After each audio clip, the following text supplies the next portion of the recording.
एक छोटे से गांव में आरब नाम का एक युवा रहता था। वो मेहनती, ईमानदार और सपने देखने वाला लड़का था। उसके पिता बचपन में ही गुजर गए थे, इसीलिए घर की सारी जिम्मेदारी उसकी कंधों पर थी। घर में उसकी माँ और छोटी बहन थी।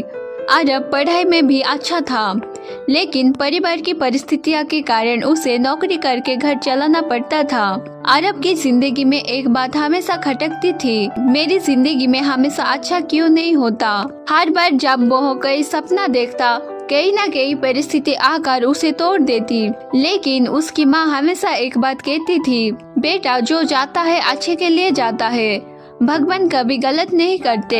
आरब यह तो सुनता था, लेकिन समझ नहीं पाता था। आरब एक छोटी सी प्रिंटिंग प्रेस में काम करता था। मेहनत से काम करने के बाद भी उसे बहुत कम वेतन मिलता था। एक दिन प्रेस के मालिक ने कहा, आरब काम कम है, अब हमें कुछ लोगों को निकालना पड़ेगा, तुम कल से मत आना।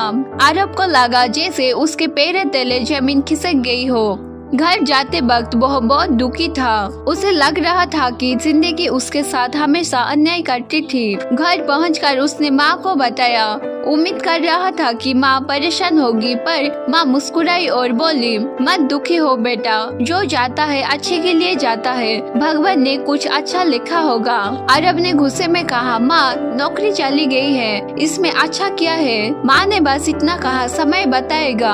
अरब चुप हो गया, लेकिन अंदर से टूट चुका था। नौकरी जाने की 2 दिन बाद उसका सबसे करीबी दोस्त विनय उसके पास आया और बोला, मेरे पास एक व्यवसाय का आइडिया है, हम थोड़ा पैसा लगाएंगे तो अच्छा मुनाफा होगा। अरब ने अपनी थोड़ी सी जमा पूंजी भी उसे दे दी, पर कुछ दिन बाद विनय गायब हो गया। न फोन उठाया, न घर पर मिलता। अरब समझ गया कि उसका दोस्त उसे धोखा दे चुका है। वो जोर जोर से रोने लगा। उसे लगा कि दुनिया में कोई उसका नहीं है। उसकी माँ ने फिर से वो ही कहा, जो जाता है अच्छे के लिए जाता है बेटा। पर इस बार अरब चुप रहा। वो माँ की बात पर भरोसा करना चाहता था, लेकिन हालात उसे निराश कर रहे थे। इसी निराश के बीच एक दिन अरब बाजार से गुजर रहा था। वहाँ उसने देखा कि एक बूढ़े व्यक्ति की चाय की दुकान है, लेकिन भीड़ होने के बावजूद वह उन्हें संभाल नहीं पा रहा था। अरब आगे बढ़ा और बूढ़े व्यक्ति की मदद करने लगा। उसने ग्राहकों को चाय दी, बिस्कुट दी और थोड़ी देर में दुकान व्यवस्थापित कर दी। बिस्कुट दी और थोड़ी देर में दुकान व्यवस्थित कर दी।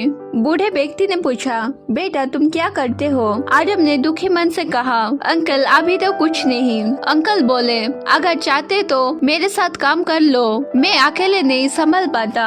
अरब ने तुरंत हाँ कर दी। अगले ही दिन से वह दुकान पर काम करने लगा। वो साफ सफाई करता, चाय बनाता, ग्राहकों से प्यार से बात करता। धीरे धीरे दुकान पर ग्राहकों की भीड़ बढ़ने लगी। कुछ ही महीने में दुकान इलाके की सबसे प्रसिद्ध चाय दुकान बन गई। बूढ़े अंकल खुश होकर बोले, बेटा मैं तो बूढ़ा हो गया हूँ, तुम ही इस दुकान को संभालो, मैं इसे तुम्हें देना चाहता हूँ। अरब की आंखों में आंसू आ गए। उसे याद आया कि अगर उसकी नौकरी नहीं जाती वो यह कभी काम नहीं करता। अगर विनय उसे धोखा नहीं देता वो कभी यह काम नहीं करता। उसे माँ की बात समझ में आने लगी थी। अरब ने दुकान को सुधारने का फैसला किया। उसने दुकान का नाम रखा, चाय और उम्मीद। धीरे धीरे उसने दुकान को सुंदर बना दिया। उसने नई मोजे रखी, मेनू बढ़ाया और पढ़ाई करने के लिए कोने भी बनाया। दुबई का बहुत नया पसंदीदा स्थान बन गया। कुछ महीने में उसने इतना काम लिया कि वह अपनी चाय दुकान को एक छोटा सा कैफे बना सका। उसकी मेहनत रंग ला रही थी। अब लोग उसे कहते, अरब तुमने कमाल कर दिया। अरब मुस्कुरा देता, लेकिन अंदर से जानता था कि वह सब कैसे हुआ है। एक दिन कैफे में एक आदमी चुपचाप बैठा था। वो कोई और नहीं, उसका पुराना दोस्त विनय था। वो शर्मिंदा होकर बोला, अरब मैंने तुम्हारे साथ गलत किया, मुझे माफ कर दो। मेरा सारा पैसा डूब गया, मैं बर्बाद हो गया, मेरे पास कुछ नहीं बचा।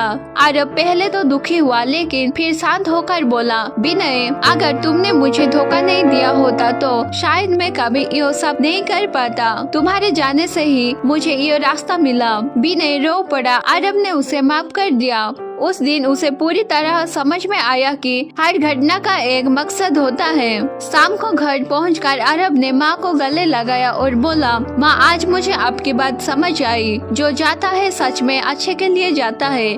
भगवान कुछ बेहतर लिखने के लिए पुराने को हटाते हैं। माँ मुस्कुराई, मैं जानती थी बेटा तुम समझ जाओगे। अरब की जिंदगी बदल चुकी थी। वह अब हर परिस्थिति को सकारात्मक नजरियों से देखता था। जीवन में जो भी होता है वो कभी कभी हमें बेहतर चीजें तक पहुंचाने के लिए होता है। हर कठिनाई आने वाले अच्छे समय की तैयारी होती है। भगवान हमेशा कुछ चीजें छीनते हैं ताकि हमें बेहतर दे सके। बस धैर्य रखे, कोशिश जारी रखे, वक्त जरूर बदलेगा। अगर आपको ये वीडियो अच्छी लगी हो तो लाइक, शेयर और सब्सक्राइब जरूर कीजिए।